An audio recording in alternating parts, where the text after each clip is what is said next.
আচলতে যোৱা পৰহি দিনা মাননীয় মুখ্যমন্ত্ৰী মহোদয়ে জাপানৰ টকিঅ'ৰ পৰা ভিডিঅ' কনফাৰেন্সৰ জৰিয়তে অসমৰ গোটেই গাহৰি বজাৰখন থাইলেণ্ডৰ এটা পুঁজিপতি বণিক গোষ্ঠীৰ হাতত গতাই দিয়াৰ যি কথা তেওঁ উল্লেখ কৰিলে, গতাই দিয়া মানসেৰে তেখেতক যি এডভান্টেজ আছামলৈ নিমন্ত্ৰণ জনাইছে তেখেতসকলক, ইয়াৰ লগে লগে আমাৰ সমগ্ৰ অসমৰ গাহৰি পালকসকলৰ বুকুত একুৰা জুই জ্বলি উঠিছে।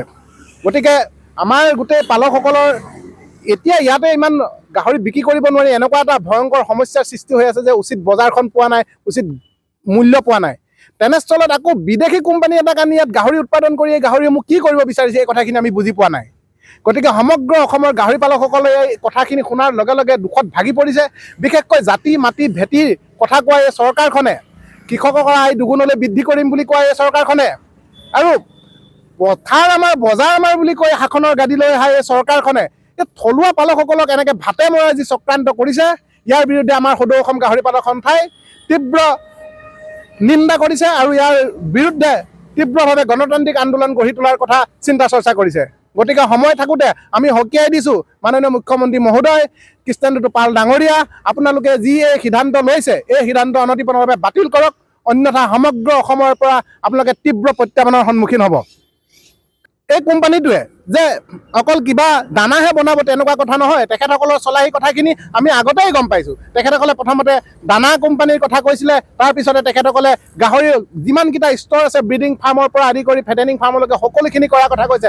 আনকি তেখেতসকলে গাঁৱে গাঁৱে গৈ গাহৰি পালন কৰিবলৈ দিয়াৰ কথাও তেওঁলোকে লৈ আহিছে। গতিকে গাঁৱে গাঁৱে এনেদৰে গাহৰি পালন কৰি আৰু গোটেই দেশৰ ব্যৱসায়ী ইয়াত গাহৰি উৎপাদন কৰি অসমৰ আৰু এই উত্তৰ পূৰ্বাঞ্চলৰ গোটেই বজাৰখন দখল কৰি পেলোৱাৰ পিছত আমাৰ থলুৱা পালকসকলে কি কৰিব? কাৰণ বিদেশী কোম্পানীসমূহ বা কোম্পানীৰ জৰিয়তে গাহৰি পালন বা আমি ব্ৰইলাৰ পালনৰ ক্ষেত্ৰত দেখিছোঁ গোটেই থলুৱা লোকসকলে যি ব্ৰইলাৰ পালন কৰি আছিলে, আজিকালি থলুৱা কোনো লোকে ব্ৰইলাৰ পালন কৰিব নিজাববীয়াকৈ ব্ৰইলাৰ পালন কৰিব নোৱাৰা হ'ল বা পালন কৰি এটকা লাভ অৰ্জন কৰিব নোৱাৰা হ'ল, যাৰ বাবে গোটেই কোম্পানীয়ে বজাৰ ব্যৱস্থাটো নিজৰ হাতৰ মুঠিত ৰাখি তেওঁলোকৰ স্ব-ইচ্ছাৰে নিজৰ দাম নিৰ্ধাৰণ কৰি চলি থাকে। গতিকে এনেকুৱা কাৰ্যবিলাক দেখিবলৈ পোৱা গৈছে যে বহুজাতিক কোম্পানীবিলাক যেতিয়া আহিছে, এই বিশাল মাৰ্টৰ পৰা আদি কৰি যিবোৰ শ্বপিং মাৰ্ট আহিলে বা অনলাইন বজাৰ ছিষ্টেম আহিলে, তাৰ জৰিয়তে আমাৰ পালক মানে আমাৰ ব্যৱসায়ীসকলে দোকান পোহাৰ বন্ধ কৰি হাজিৰা কৰি চলিবলগীয়া এটা অৱস্থা হৈছে। আমাৰ বহুকেইজন পালকে কৈছে যে দাদা কিবা এটা কৰক, আমাক বাৰে বাৰে ফোন কৰি কৈ আছে কিবা এটা কৰক, যে আমাৰ দোকান আছিলে আমি এতিয়া দোকান দিব নোৱাৰা হ'লোঁ, আগত ব্ৰইলাৰ পুহিছিলোঁ ব্ৰইলাৰ পুহিব নোৱাৰোঁ, এতিয়া যদি গাহৰিটো আমাৰ পৰা গুচি যায় তেনেহ'লে আমি কিন্তু চৰম সিদ্ধান্ত ল'বলৈ বাধ্য হ'ম। গতিকে আমি সকীয়াই দিছোঁ যে আপোনালোকে সময় থাকোঁতে এই সকলো ধৰণৰ সিদ্ধান্ত আপোনালোকে বাতিল কৰক আৰু চৰকাৰীভাৱে ঘোষণা কৰক, আইন আনক, কোনো কাৰণতে যাতে অসমত কোনো অবৈধ বা বিদেশী লোকে আহি ইয়াত কোম্পানীৰ জৰিয়তে যাতে গাহৰি পালন কৰিব নোৱাৰে, তথা বহিৰাজ্যৰ কোনো ব্যৱসায়ী আহিও যাতে ইয়াত যাতে গাহৰি ফাৰ্ম কৰি ইয়াত গাহৰি উৎপাদন কৰিব নোৱাৰে, তাৰ বাবে আপোনালোকে সিদ্ধান্ত লওক আৰু ঘোষণা কৰক। নিশ্চয়কৈ ক'ব লাগিব যে মুখ্যমন্ত্ৰী হিমন্ত বিশ্ব শৰ্মাই খিলঞ্জীয়া বিৰোধী কাম কাজ কৰিবলৈ ইতিমধ্যে আৰম্ভ কৰিছে।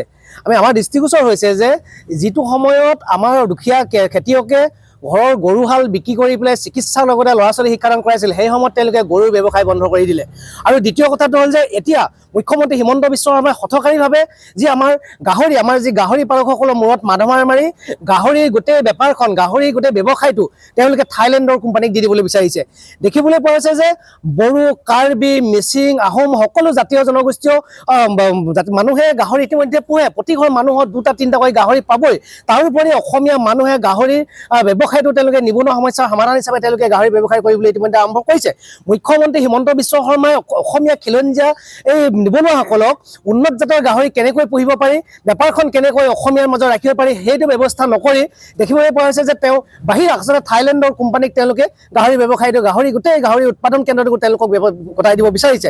যিটো সময়ত হাৰিয়ানা, পাঞ্জাৱৰ পৰা গাহৰি আনি পেলাই আমাৰ থলুৱা গাহৰি পালকসকলৰ মূৰতটো মাধমাৰ মাৰিছিলে, তাৰপিছত এইবাৰ আকৌ তেওঁলোকে একেবাৰে গাহৰি যিটো খিলঞ্জীয়া গাহৰি ব্যৱসায়টোৱে তেওঁলোকে মুখ্যমন্ত্ৰী হিমন্ত বিশ্ব শৰ্মাই বাহিৰা কোম্পানীক দি দিব বিচাৰিছে। আমি কৃষক মুক্তি সংগ্ৰাম সমিতিয়ে তাৰ বিৰোধিতা কৰিছোঁ, যাতে অসমীয়া মানুহৰ গাহৰি যি উৎপাদন কেন্দ্ৰ, অসমীয়া মানুহক গাহৰি পুহিবলৈ যি সা সুবিধা দিব লাগে এইবিলাক যোগান ধৰক।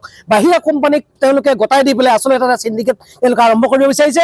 মুখ্যমন্ত্ৰী হিমন্ত বিশ্ব শৰ্মাই আমি ভাবিবলৈ বাধ্য হৈছোঁ যে পুনৰ এই থলুৱা খিলঞ্জীয়া এই গাহৰি বেপাৰীটো মুখ্যমন্ত্ৰী পত্নী ৰিণিকী ভূঞা আৰু পুত্ৰৰ হাতত গতাই দিয়াৰ এটা প্লেন কৰিছে নেকি। কাৰণ দেখিবলৈ পাইছোঁ যে মুখ্যমন্ত্ৰী মহোদয়ে ইতিমধ্যে ৰিণিকী ভূঞাৰ নামত সকলো দিছে শিক্ষা দিছে, তেওঁলোকে গোটেই ব্যৱসায়ীবিলাকে তেওঁলোকৰ ওপৰত এৰি দিছে, পুত্ৰৰ নামত অবাধ সম্পত্তি গোটাইছে। তাৰপিছত আকৌ অসমীয়াৰ খিলঞ্জীয়াৰ যি এই গাহৰি এই ব্যৱসায়টো তেওঁলোকে বাহিৰা কোম্পানীক গতাই দিয়াটো আমি বিৰোধিতা কৰিছোঁ। মুখ্যমন্ত্ৰী হিমন্ত বিশ্ব শৰ্মাই অতি সোনকালে খিলঞ্জীয়া বিৰোধী এই কাম কাজ বন্ধ কৰক, অন্যথা কিন্তু ২৬ৰ নিৰ্বাচনত বিজেপিক অসমৰ পৰাই উৎখাত কৰা হ'ব।